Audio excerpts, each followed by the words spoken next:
トップを狙い第3話、初めてのときめき、初めての出撃のですね、解説です。第3話はですね、もう子供の頃からやりたかったことのオンパレードなんですよ。なんでかっていうと、トップを狙えって、バンダイの高梨くんとビクターの佐々木さんからですね、4話まではやりますと。1巻だけで出したらこのビデオの目的にならないと。おまけに、1話作るのと、そのビデオを1本作るのと2本作るのでは、なんだろうな。全く違うっていうのかな。予算的にはね、1話、1本作ると2本作るとか倍出るんですけども、ところが、アニメーションっていうのは一番最初の設定とか立ち上げにお金かかるんですよね。だから、まあ、ビデオのパッケージを、まあ、ここでは分かりやすいように、1本2500万としましょうか。で、1本2500万としたらですね、2500万のうちのだいたい1000万ぐらいは、1000万近くかな、一番最初の設定作業で消えちゃうんですね。作業部屋とか確保したりですね、スタッフ集めたりで。だから事実上1500万ですね、一つ作らなきゃいけないと。ところが、2本契約できたら、2500万 ×2 で5000万円の、なんだろうな、予算に対してですね、さっきも言ったように1000万が初期費用なんですよ。そうすると残りの4000万を1話ずつ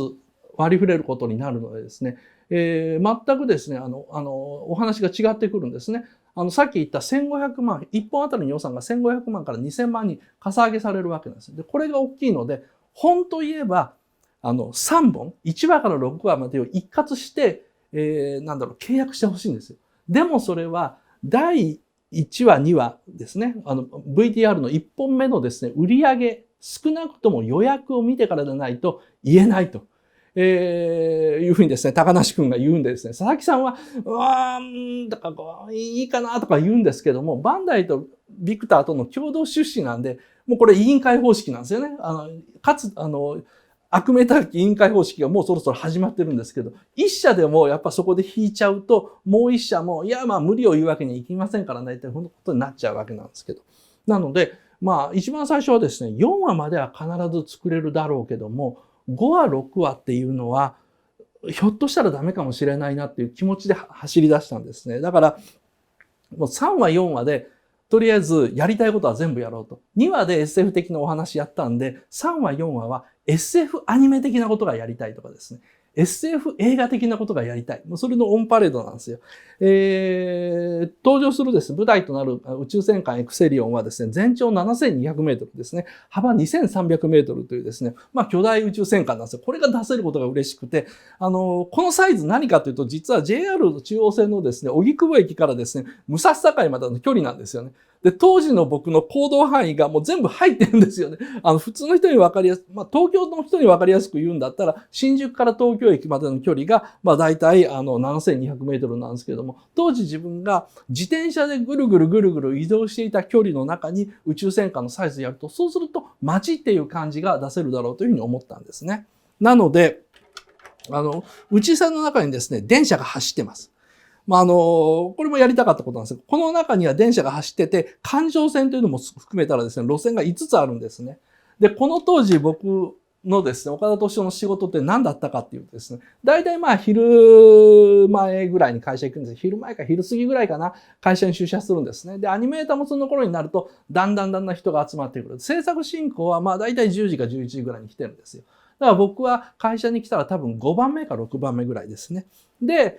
何するので、朝来て何するのかと、この路線図考えるんですね。ある日の仕事。でこの路線図書いて、ラフで書いて、で、これを安野くんとこ持ってって、安野くんとまあ相談した。まあ監督もこの時はやってるんで、安野くんと相談して、で、それぞれの駅には何があるのか、駅と駅との間にはなんかどんなものがあって、この駅は何の機能をしているのかっていうのを、こういうのを話すんですね。例えばここに裁判所っていうのがあるんですけども、宇宙船の中で起きたですね、揉め事に関しては裁判所があって、そこの裁判で、まあ、決まると。これ軍事裁判じゃないんですよ。あまりにも人が多いから、軍人が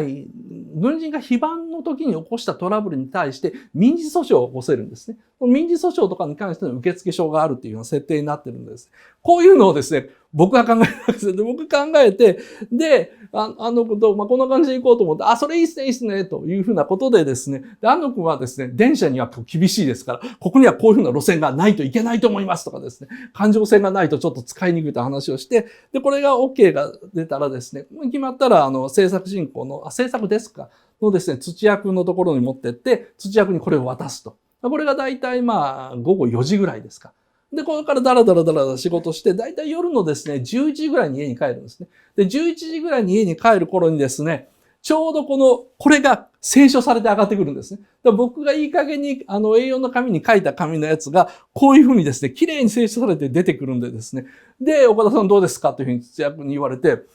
これでいいよっていうかね、なぜかプロデューサーが設定に OK を出して変な作品だったんですけど、で、チェックして終わりと。なんかね、SF ファンとかアニメファンにとって、なんか夢のような生活だと思うんですけど、こういうふうに楽しく毎日やってるっていうのは。で、その他にやったのが、例えばこのブリッジをですね、決めてましたね。ブリッジで、館長その他がいる、いわゆるこのスペースっていうのは、これはね、当時のガイナックスの机そのままなんですよ。例えば僕の社長室は、この田代館長が座ってるのと同じように、バカでかい横長のテーブルだったんですね。なので、バカでかい、館長はバカでかい横長のテーブルにしてみた。で、ここにですね、副長とかですね、機関長とかですね、船の偉い人がいるんですけど、これが安野くんとか佐本くんのですね、演出部屋の机と同じなんですよ。だから、なぜかみんな棚がついてるんですよね。宇宙船のブリッジだから前にモニターがあるのは当たり前なんですけど、なんでかこの動画とかですね、チェックするための棚があるんですよ。で、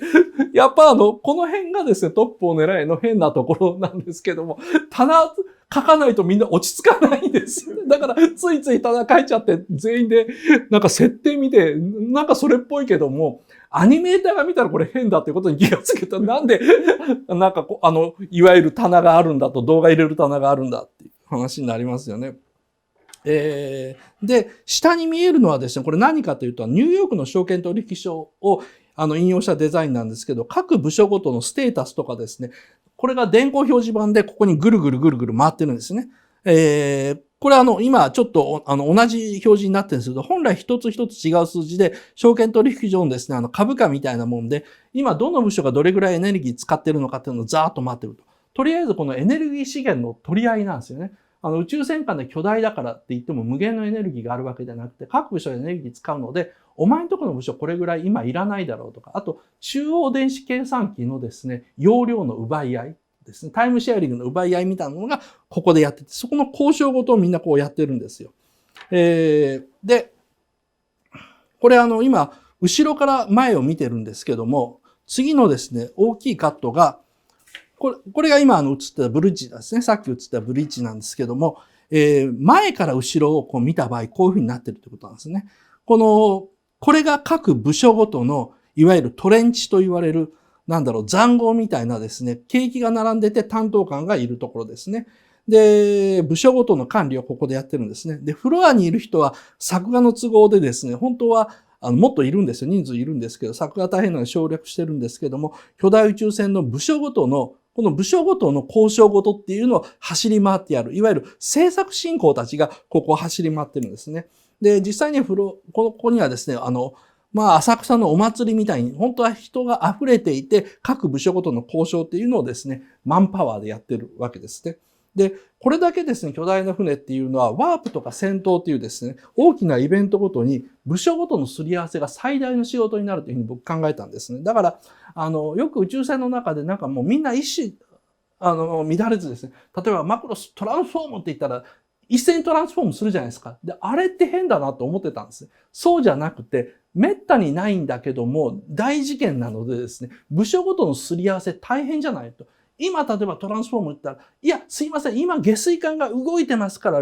5秒待てますか？いや、5秒待てない。じゃあ5秒待てないんだったら、この下水管の水はこちら側の方へバイパスするので、バイパスの作業をやるので2秒待てますか？2秒待てない。2秒待てないんだったらしょうがないです。ここの非常用の貯水の方に溜めるようにしますっていうのを全員がこう話し合ったりする場所なんですね。こういうふうな場所なので、宇宙船のブリッジっていうのは、これだけ巨大な宇宙船になるとですね、軍事ではなくて、政治と経済のその中心箇所っていうふうに考えたんです。そういうふうな場所にしたかったんですね。じゃあ、ノリコたち一般の兵隊何してるのかっていうとこれです。エクセリオンのですね、手法、レーザー砲のですね、対物レンズっていうのを磨いているわけですね。宇宙船のレーザー砲っていうのは、ガンダムとか宇宙戦艦ヤマトの影響で、やっぱりね、この方針型になってるんですよ。いわゆるこういうふうに筒があって、これが動いて、で、こちらの方にビームが伸びていくというふうになってて、で、昔富さんと対談した時も、宇宙船のレーザーがヤマトみたいに方針であるはずがないっていうのは分かってる。分かってるんだけど、いざ自分が監督で宇宙船をやる立場になったら、棒がないと絵にならないと。棒がこう、あっちこっちを向いてないと、どうしても絵にならないと。だからすごい悔しかったという話をしてて。それ僕聞いたんで、やっぱね、そうじゃないでなくて、本当に宇宙船が、にレーザー砲がね、配置されたらこんな感じだぞというような感じで、デザインしてもらいました。で、これノリコたちは宇宙空間だから横向きに立ってるんですけども、レンズがあってですね、ここにカバーが開いてます。で、レンズね、傷つきやすいガラス製だし、あと、宇宙空間に浮いてる塵とか、あとね、絶対0度の環境にさらすと、絶対にね、そのガラスっていうのは劣化するんでですね、できるだけ短い方がいいんですね。レーザー砲を使う時だけ開いて、ガラス面を露出して、終わったらですね、ハッチ閉じてカバーかかってた方が、それはいいに決まってるんですよ。現実にですね、宇宙空間で使うものも、宇宙空間絶対0度で別に何も腐らないから晒しっぱなしでいいっていうふうについつい考えちゃうんですけど、違うんですね。やっぱり紫外線とか宇宙線とかですね、宇宙の塵とかの影響で、物っていうのは劣化するんですね。なので、宇宙船のレーザー砲のレンズにはですね、カバーをつけてみました。で、このカバーも、どういうふうに説明すればいいかな。ちょっとここら辺の本2冊で説明してみますね。これ、よく見ると、ハッチと丸いカバーと2つあるんですよ。こっちもそうですよね。ハッチと、あとこのドーナツ型のカバーとあるんですよね。で、これね、開くシーンで、いいですか？こういう風に開いちゃってるんですよ。でね、これね、僕、わざわざね、自分で設定というかですね、書いたんですよね。こういう風に動かしてください。つまり、こう、ハッチがあると。で、外側のカバーこう開くときに内側のカバーはこう開いてくれって言ったんですよ。そうしないとカバー面がやっぱり外に露出してしまう。そうするとここがやっぱ傷ついて、で、これが最後にレンズに密着したらレンズを傷つけると。だから必ずカバーは宇宙船のハッチが開くときはこう開くんじゃなくて、こう開くんじゃなくて、こういうふうに開いてくれと。それは原子力潜水艦のミサイル発射口のハッチの開き方がそうなってるんですね。内側のカバーがですね、なんかスライドするように、両方が内側向くようになってるんですけど、そういうふうにやってくれって言ったんですけどもですね、お願いしたんだけども、アニメーターにですね、これをやると他のカットが落ちますというふうに言われたんですね。制作デスクからも言われましたし、岡田さんご指名のお気に入りのレンズカバーですが、それをやると戦闘シーンが1個減りますというふうに言われたので、分かった、諦めると言って諦めたというですね、そういうですね、悔しい話をちょっとしてみました。いかんね、このペースで話してると時間ないよ。で、あと宇宙空間の戦闘シーンもやりたかったことの一つですね。まず敵が接近してくると。接近してくる敵は正方変異ですね。青い方にブルーシフトするんですね。つまり、敵が高速に近い速度で近づいてくるからですね、敵から来る光が青の方へスペクトルを登っているので青く見えるんですね。で、最後3コマ目、去っていく敵は赤く見える赤方変異していると。これをちゃんと書こう。で、あと、敵とですね、遭遇した時にですね、バリア同士が接触すると。これ真ん中です、エクセリオンの周りに放電していて、これ何かと敵と接触したんですけども、実は敵の宇宙怪獣もバリア張ってるんですね。で、エクセリオンのバリアと宇宙怪獣とのバリアが、そのバリアもお互いに第1バリア、第2バリア、第3バリア、第4バリアっていうふうに張ってるんですよ。で、それが2万キロの距離ですれ違ってる。2万キロの距離ですれ違って、お互いのバリアの一番外のバリアだけが接触したのに、こんなことになってるっていうですね。そういう状況を書いてるわけですね。SF やろうとしてるわけでしょ。で、すれ違った敵、高速に近い速度ですれ違った敵と、どうやって戦うのかっていうと、U ターンする必要があるんですよ。ところが宇宙空間で U ターンするっていうのは、まあ大変なことでですね、まずそれまで宇宙船を加速するのに使ったエネルギーと同じ分量を逆噴射して、ようやっと停止。で、さらにもう一回同じ分量をですね、少なくとも同じ分量を反対に付加して、相手を追撃できるわけですね。だから、宇宙空間で U ターンっていうのは本当に大変なんですけどもですね、なので前にある太陽というですね、巨大な質量を使って、まあ、いわゆるスケボーで反転するとき、いわゆる、スケボーとかで反転するときって坂道とかを使ってクッと曲がるじゃないですか。あんな感じで、巨大な質量である太陽っていうのは重力の坂なので、その重力の坂を利用してスケボーのようにですね、宇宙艦隊がヒュッと回転する。これを重力ターンっていうんですね。重力ターンっていうのをですね、ちゃんとやってみましたという。まあね、おかげでですね、敵との開戦は10時間後というですね、ナレーションというか、まあ、放送になる。ここら辺が、俺かっこいいなって思いましたよね。山賀くんも、ここ燃えるでしょって言ってて、山賀よくやったって言ってたんですけどね。で、最後、もうここで第3話最後にします。核兵器なんですけども、最初の戦闘でノリコは何もできなかった。で、ペアを組んでいたスミスっていうですね、男の子ですね。ちょっと気になった男の子が死んでしまう。ノリコ落ち込むんですね。で、これがノリコの乗っているマシン兵器、ロボットです。で、これがみんな帰ってくる。それを真上からのショットで撮ってるんですね。みんな更新してるんですけど、みんなのここにはですね、兵器がついてないけど、ノリコの肩にだけは兵器がついたまま、ラディエーションマークがついてるから核兵器ってわかるんですね。で、それの取り外しシーンでも核兵器っていうのがわかるんですけども、山賀博之脚本の僕は頂点だと思います。3話は、ドラマとしては山賀くんが書いたものの中で僕はね、一番いいんじゃないかなと思うんですけども、核兵器をセンチメンタルに見せるってことですね。アニメの中でやっぱりね、はっきり核兵器って書かないし書けないんですよ。例えば、